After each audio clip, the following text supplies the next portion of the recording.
অসমৰ সত্ৰভূমি সমস্যা পৰ্যবেক্ষণ আৰু পৰীক্ষণ আয়োগৰ প্ৰতিবেদন লাভ কৰিছিলোঁ আৰু এই প্ৰতিবেদনত অসমৰ সত্ৰসমূহৰ 15,288 বিঘা মাটি বেদখলকাৰীৰ কবলত আছে বুলি প্ৰতিবেদনত প্ৰকাশ পাইছে।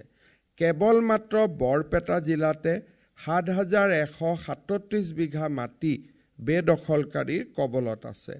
আমি নিশ্চিতভাৱে এই মাটিসমূহ উদ্ধাৰৰ বাবে প্ৰচেষ্টা চলাই আছোঁ আৰু আমি প্ৰচেষ্টা চলাই যাম। সত্ৰসমূহত ৰাইজৰ দান বৰঙণি কমি যোৱাৰ লগে লগে আৰু আগতে লাভ কৰা কৰ আদিৰ পৰিমাণ কমি যোৱাৰ লগে লগে আজি অসমৰ সত্ৰসমূহ এক আৰ্থিক সংকটৰ সন্মুখীন হৈছে। এইবাৰ বিধানসভাত এই সমস্ত সমস্যাসমূহ দূৰীকৰণৰ বাবে আমি অসম সত্ৰ আয়োগ গঠন কৰিছোঁ।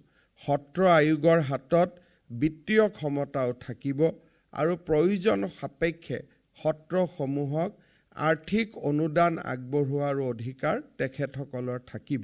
চৰকাৰ আৰু ৰাইজে সত্ৰসমূহৰ প্ৰতি সংবেদনশীল।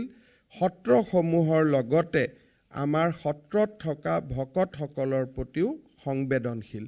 নৱবৰ্ষৰ আৰম্ভণিতে এই সুন্দৰ আঁচনিটো আপোনালোকৰ বাবে উদাসীন ভকতসকলৰ বাবে উৎসৰ্গিত কৰিবলৈ পাই মই সঁচাকৈয়ে নিজকে কৃতজ্ঞ অনুভৱ কৰিছোঁ।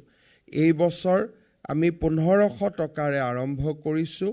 পৰৱৰ্তী সময়ত ইয়াৰ ধনো আমি বৃদ্ধি কৰিম, ইয়াৰ আমি কলেবৰো বৃদ্ধি কৰিম, যাতে উদাসীন ভকতসকলে আৰ্থিক সমস্যাৰ সন্মুখীন হ'বলগীয়া নহয়।